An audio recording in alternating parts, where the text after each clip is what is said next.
So I mentioned that a lot of the systems we're going to be going through up until the nervous system, we're going to go through, there's not a huge amount to talk about. There's not going to be really long videos. It's going to be relatively brief. This is the urinary or excretory system. Both of those work. And you can see there's not a lot of structures.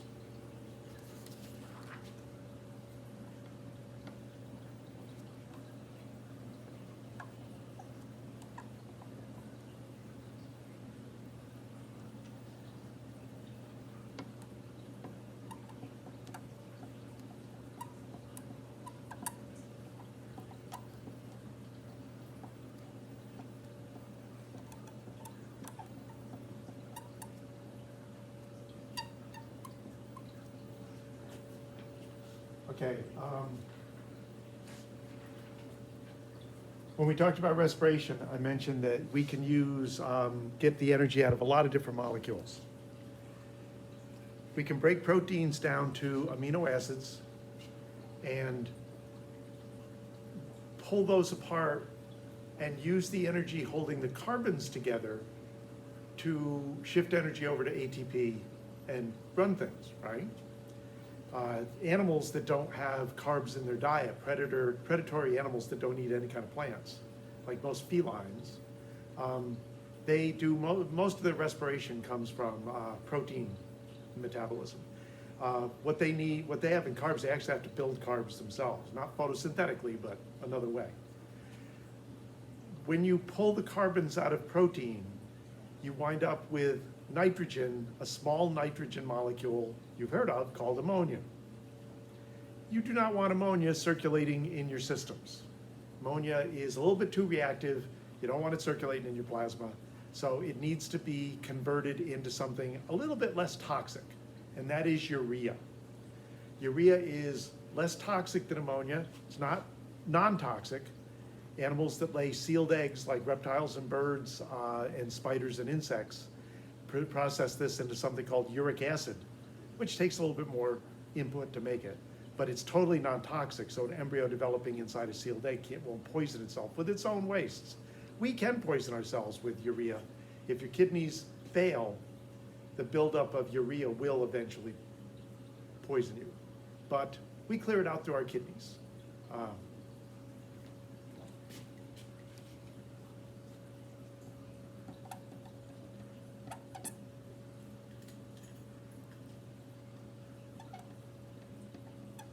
Inside your kidneys, you have many, many, many, many little clusters of capillaries. That capillaries are built of a long series of ring-shaped cells, except these cells don't tightly fit together. They kind of loosely fit together and leave little holes. Those holes are big enough to let some things through, but small enough to let other things not get through. Big molecules can't fit through there. Little molecules, ions, salts, hydrogen ions, which is part of acidity, sugar, they can fit through the holes. And that's what happens. The glomerulus is a filter.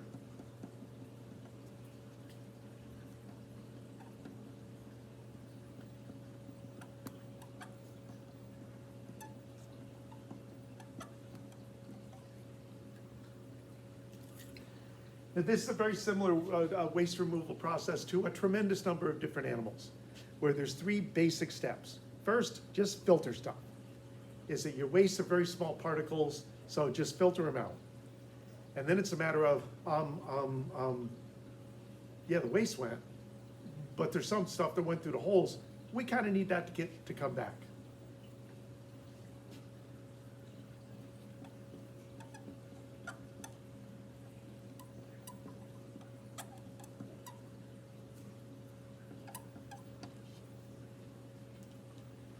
So the filtrate, the liquid that came out through the glomerulus, goes through a tube, and on the lining of the tubes are molecules that grab stuff. Glucose is our main fuel, right? And so we're going to make ATP out of it. We don't want to lose glucose out of our body, but it does go out through the holes, so we pull that back in.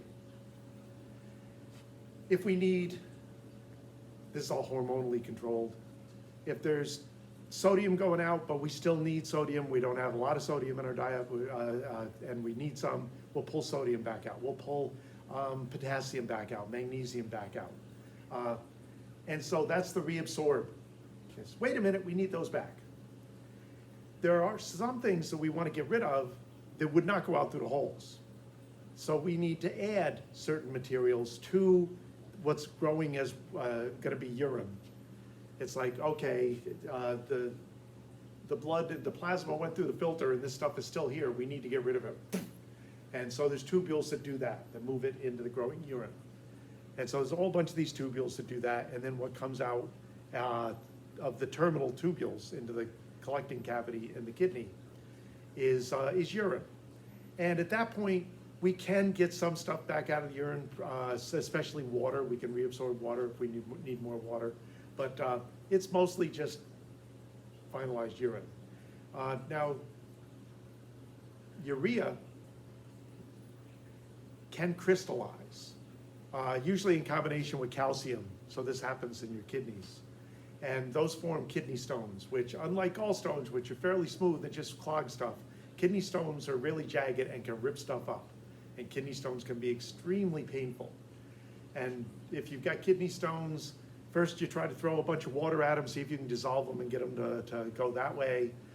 They have little ultrasound beams that they can hit it and try to shake it apart into little crystals, and then you'll lose those. But you know, access to your kidneys isn't always that clear with an ultrasound beam. And you know, and there's drugs that to try to dissolve the kidney stones down. And then there's drugs to try to prevent formation of kidney stones. And then they put you on low calcium diets and other kinds of things if you have a tendency to produce them.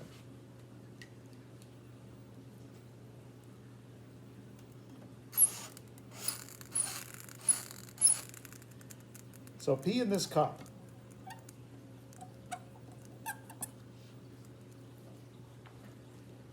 Why? Well, we're going to check it for stuff. They can check it for a bunch of things. They don't always check it for all the things I'm going to put on the list, but I'm going to put things on the list and then tell you how it winds up in your urine. And that's very typically what I'm going to ask about when I ask a question on this.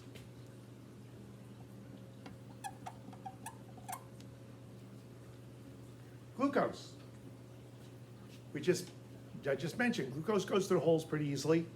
It's in the very beginning of the filtrate. And your body goes, nope, need that back.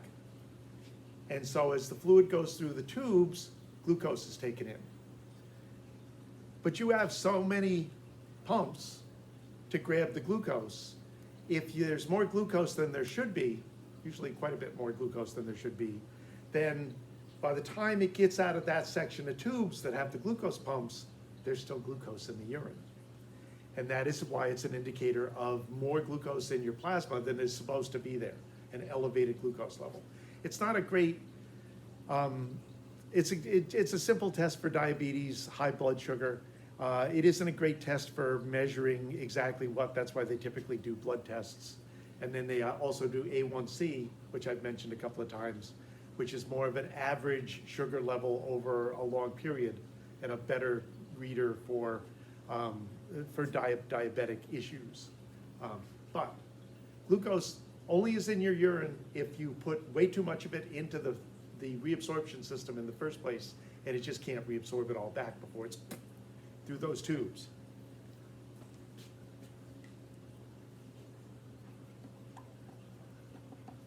Proteins are big molecules. They should not be going through the holes. If you wind up, and it's not a particular protein, there are particular proteins they check for too, but if you just have general protein in your urine, you have an infection somewhere. Probably not in your kidneys. Why the heck does that work? Well, if you have an infection, you have bacteria or you have damaged cells or other things going on somewhere in your body, you may not even be aware of it, you may not be running a fever, you may not be feeling bad, but your white blood cells are working. They're gobbling stuff up. They're gobbling up pieces of damaged cells, they're gobbling up bacteria, they're gobbling up whatever the heck they are attacking. And then they get into your general circulation, and they're like you after Thanksgiving. It's like, oh, not feeling that great. And if they happen to be in the circulation through the glomerulus, they can't go out through the holes, but they can get trapped against the filter because the fluid's going out, and they need to be able, a nice healthy white blood cell will just crawl off and get into the circulation and keep going. These guys are in bad shape. Some of them will die there. Now, they have been digesting the bits and pieces they've taken in, so they're full of digestive enzymes. When they die and pop open, the digestive enzymes eat away at the filters and open up bigger holes. Holes big enough for proteins to go through.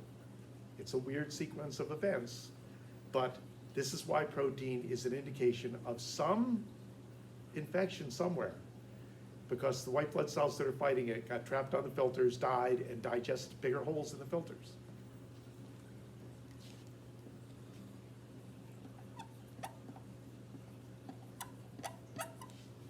If you have white blood cells or red blood cells in your urine, they did not get there in the filter part. They are from working up in the urinary system itself. You have an infection in your urinary system, it's going to mobilize white blood cells, and sometimes they get swept away in the urine and wind up showing up in a urine test. If you have damage in your kidneys or your bladder or the tubes, enough damage that there's bleeding, then you wind up with red blood cells in your urine. But these are way too big. I mean, these guys are molecules. These guys are huge compared to those. They're not going out through the filters. I don't care how much you wear away the filters. They're not going out through the filters.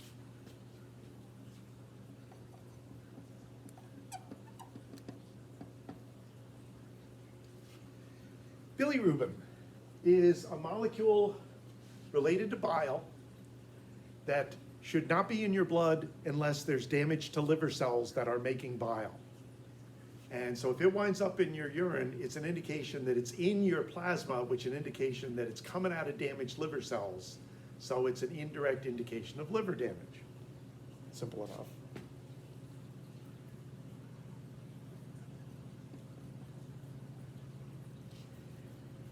Now the pH of your urine is going to be somewhat acidic because part of what gets flushed out are the hydrogen ions that make things acidic.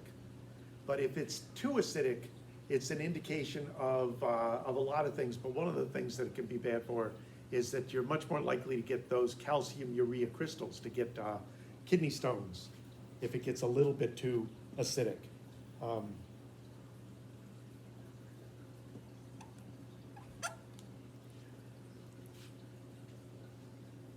Ketones are molecules released when you're breaking down a lot of fat. So if you're on a very, very low carb diet, then you're going to wind up with ketones in your urine. And some people are very sensitive to elevated ketones, and ketosis is a problem. And it is a side effect of low or no carb diets. It doesn't affect everybody that way, but if you've gotten symptoms and they check your urine and you've got elevated ketones, they go, maybe you shouldn't be on the no carb diet.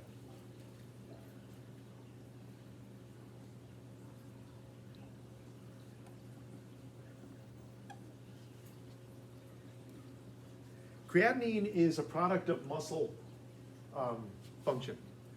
And there's a level that should be going out through your urine, and if the levels are off, then there's a couple of metabolic issues that could be creating it. It's kind of, it also is a good measure of kidney function, is your kidney ought to be putting a certain amount of creatinine into the urine.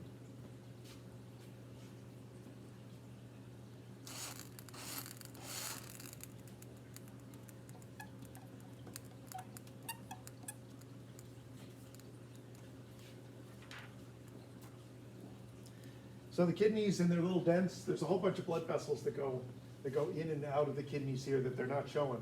These are the ureters. Now, this is deceptive.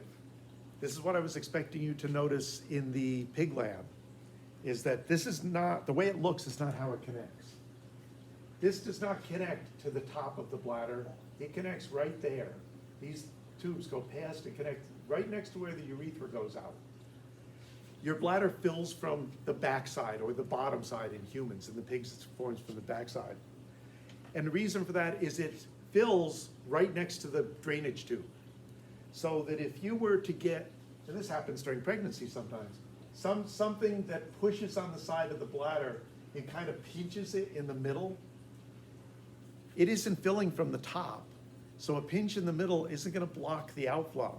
It's gonna restrict the size of the bladder, and of course pregnancy does that. The bladder can't fill as far as it would ordinarily. But it fills and empties from 3 openings right next to each other. They actually call it the triad, little triangle spot where 2 ureters come in and 1 urethra goes out.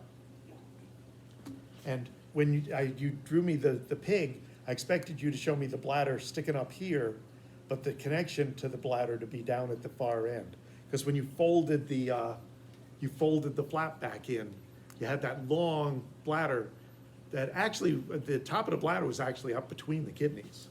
But that isn't how the tube's connected to it.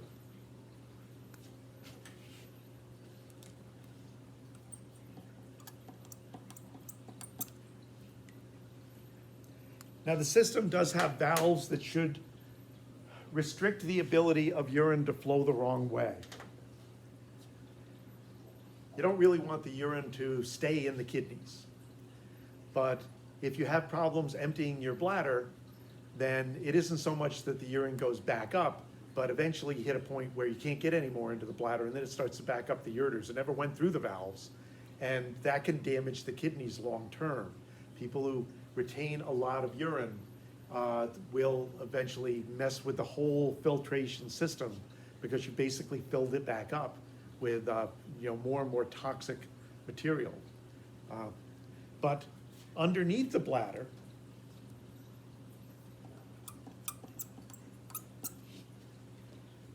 a similar situation to what we talked about with the rectum. Right underneath the bladder where it goes into the urethra is a valve, fairly loose. Enough pressure in the bladder, urine starts to push past the valve into a little space between that and the valve we control when we pee. Urine in that space, there are detectors there. They send a message to your brain. We're getting kind of full down here. Or there wouldn't be urine in that space. It's got to push its way through that loose valve to get into the space. It doesn't mean that your bladder's completely full. It just means it's filling up. That's why you get the message, but you can kind of ignore it for quite a while before it is so distended and there's so much urine in that space that the message is going, pee, let's go, we gotta go. But that's how the message gets delivered. And then you squeeze the bladder, the smooth muscles, the lining of the bladder, squeeze the bladder and force the urine out down the urethra. And of course, it's built differently in males and females. And that is the urinary system.